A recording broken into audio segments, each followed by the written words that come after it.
$1.6 billion went to dead people. And the checks were cashed. Obviously fraud. When you die in America, your name is sent to the Social Security Administration. As you know, you become part of the master death file. Senator Carper and I discovered that Social Security would not share that information with any other department of government. Will you help us make that program permanent so we can stop paying dead people? You're going to be called. You're going to be challenging the status quo.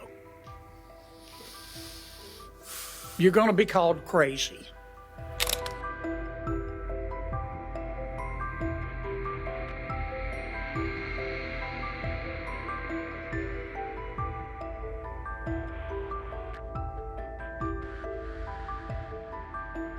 When we sent out stimulus checks to save our economy, $1.6 billion went to dead people.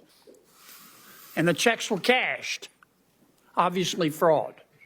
OMB has estimated that in fiscal year 2023, we sent out $1.3 billion of checks to dead people, which were cashed. Obviously fraud. When you die in America, your name is sent to the Social Security Administration.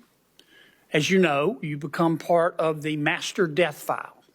Senator Carper and I discovered that Social Security would not share that information with any other department of government. So we passed a bill saying you have to share it with Treasury and other people who write checks, so we'll stop paying dead people. Duh. We got pushback, believe it or not, on the bill. We had to agree to a trial period, and that trial period ends in 2026. Will you help us make that program permanent so we can stop paying dead people? Yes, Senator. Now, you've served in Washington for years. You're going to be called. You're going to be challenging the status quo. You're going to be called crazy. Many people also called Noah crazy. And then the rains came. And all the fact checkers died. You have to persevere. Now, I'm not asking you to get ahead of President Trump.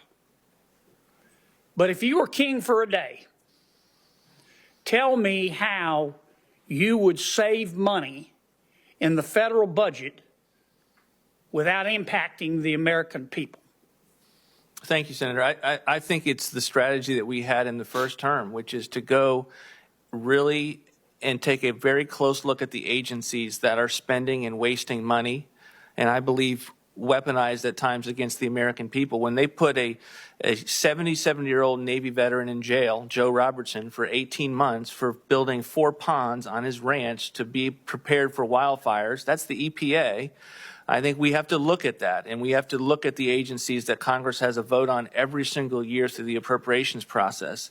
And then I think we need to go after the mandatory programs that Senator Cornyn mentioned that are keeping people out of the workforce because they have become not just a social safety net, but they have become a benefit hammock, and increasingly so in the aftermath of COVID, as many of these policies were impacting people's decisions to go back into the workforce. And I believe, and because we produced budgets along these lines, you can get sizable levels of savings and reforms that can lead to a balanced budget and get us back headed in a fiscal trajectory, not only that we would all be proud of, but we could say this is going to keep us from fiscal ruin.